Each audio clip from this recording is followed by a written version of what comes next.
자, 제가 교육을 하는 다양한 주제 중에서 면접관 교육이라는 게 있습니다. 자, 면접관은 면접을 평가하는 그 면접 위원분들이 받는 교육이죠. 기업 내의 교육의 목적은 크게 두 가지가 있습니다. 일단 첫 번째는 기업의 이미지 제고인데 단순히 기업의 이미지 제고에서 끝나는 게 아니라 좋은 지원자를 놓치지 않게 하기 위한 게 일단 첫 번째입니다. 괜히 기분 나쁜 질문을 했다. 약간 무시하는 듯한 질문을 했다. 우리는 위기 상황을 대처하는 능력을 보기 위해서 예전에는 뭐 압박 질문 이런 거 했었거든요. 근데 그 모습 안에서 당황해야 하는 것까지는 괜찮지만 기분이 나쁘고 불쾌하며 정말 좋은 지원자를 우리가 놓치게 되는 경우가 있죠. 그리고 또 하나는 이런 경우가 있습니다. 예전에 한번 실제 있었던 건데 너무 면접을 보는데 기분이 나빴던 거예요. 지원자 입장에서요. 그래서 면접을 보고 나가는데 이런 말을 하죠. 저도 이 회사의 고객입니다.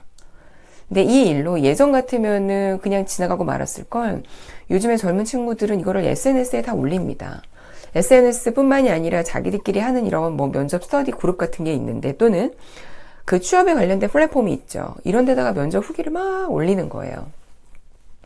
그럼 잠재적으로 우리 회사의 좋은 이미지를 갖고 우리 회사에 오게 될 좋은 인재들을 놓치게 되는 이유들이 되니까 면접관의 입장에서도 면접을 정말 성공적인 면접을 치르기 위해서 노력을 합니다. 자, 그리고 두 번째는 right person, 적합한 사람을 뽑기 위해서 그러는데요. 예전에는 인사팀에 계시는 분들이 면접을 그냥 봤어요. 그럼 범용 사무직이라고 해서 그냥 파이팅이 조금 넘치고 잘할 수 있을 것 같고 첫인상 좋고 나랑 잘 맞을 것 같고 이런 사람을 그냥 뽑았는데 지금은 그렇지 않죠. 만약에 연구직이면 연구원인 분이 직접 오셔서 내 후배를 뽑는 거고 저희같이 HRD 담당 부서라면 HRD 실제 실무를 하고 있는 분이 내 후배가 될 친구를 뽑습니다. 그러니까 right person, 아무나 와서 대충 적응을 해서 할 수 있는 게 아니라 이 직무에 저 친구가 얼마나 많은 관심을 갖고 준비를 해왔는지 실제 실무자의 입장에서 그 친구를 뽑는 거죠. 그러면 지원자의 입장에서는 어떻게 해야 되냐면 우리 직무 기반 채용 이런 말 많이 들어보셨다고요. 그런데 그 직무 기반 채용이라고 하는 걸 단순히 그 직무에 대해서 전문가를 의미하는 게 아니라 관심도도 표현이 되고요. 관심이 많아서 그 직무를 수행하고 있는 사람들하고의 만남이 많고 공부가 많았다면 얘기를 하는 과정에서 그런 게 이렇게 도출이 되겠죠. 그럼 면접관은 저 친구가 내 앞에서 떨지 않고 당황하지 않고 이야기를 잘할 수 있도록 질문을 유연하게 던지는 것도 면접관의 역량입니다. 그래서 이런 질문을 어떻게 하는지 또 좋은 태도, 부드러운 분위기를 만드는 이런 것들을 교육을 합니다. 자, 그래서 이 교육을 대기업 같은 경우는 제가 알기로는 한 10년 전부터 이런 면접관 교육이 진행된 걸로 알고 있는데요.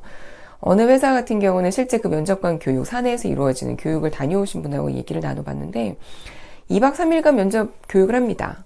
그러면 어떻게 해야 되는지, 질문 어떻게 하는지, 면접자가 갖춰야 되는 이미지 같은 것들, 또 실제 내 업무에 대해서 어떠한 역량이 필요한지 이런 것들을 스터디를 합니다. 그리고 지원자와 비슷한 친구들, 대학생들을 이렇게 데려다가 실제 모의 면접을 한번 해보는 거죠. 그럼 옆에 이렇게 평가자가 있대요. 지금 이 질문 굉장히 잘했어. 그 질문은 적합하지 못했어. 그때 그 표정은 좋았어, 안 좋았어. 이런 것들을 평가를 다 한답니다. 그러면 3일 교육을 받고 면접 인증제라고 해서 자격증 같은 걸 주는 거예요.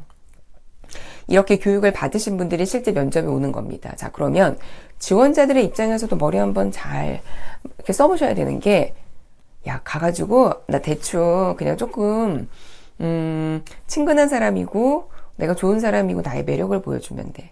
그냥 이렇게 생각을 하시는 거는 큰 오산입니다. 아니면 우리 학생들하고 제가 가끔 얘기하면 이런 친구들이 있어요. 선생님, 저는 실전에 조금 약해요. 그래서 스피치 학원을 좀 다녀야 될까 봐요. 면접 과외를 받을까 봐요. 이런 이야기들 하는데 그 정말 필요 없고요. 말 잘하는 사람을 뽑는 게 아니라, 그러니까 그거 다 교육에서 하는 거거든요. 면접관 교육에서. 말 잘하는 거에 넘어가지 말아라 이런 교육을 합니다. 그래서 말을 잘해야 된다, 발표를 잘해야 된다라는 강박을 갖기보다는 그 직무에 대해서 내가 얼마나 많은 준비를 했는지를 고민하시는 게 더 맞습니다. 자, 그러면 사실은 하루아침에 되는 게 아니에요. 어떻게 해야 될까요? 대학교 1학년, 2학년 지내오면서 많은 직무에 대해서 경험과 분석을 통해서 3, 4학년쯤 되면은 직무를 어느 정도 정해야 되고, 그 직무에 대한 스펙이나 경험들을 쌓아야지 이것들이 실제 면접에서 투영이 되는 거겠죠. 그래서 면접을 준비하는 분들의 입장에서는 고민을 한번 해보세요. 면접관의 입장에서는 어떤 친구들이 좋아 보일까? 우리 예전에 부모님 세대 열심히 하겠습니다. 기회만 주시면 최선을 다하겠습니다. 뭐 뼈를 묻겠습니다. 옳지 않은 답변일 수 있다는 걸 기억을 해 주시기 부탁을 드립니다.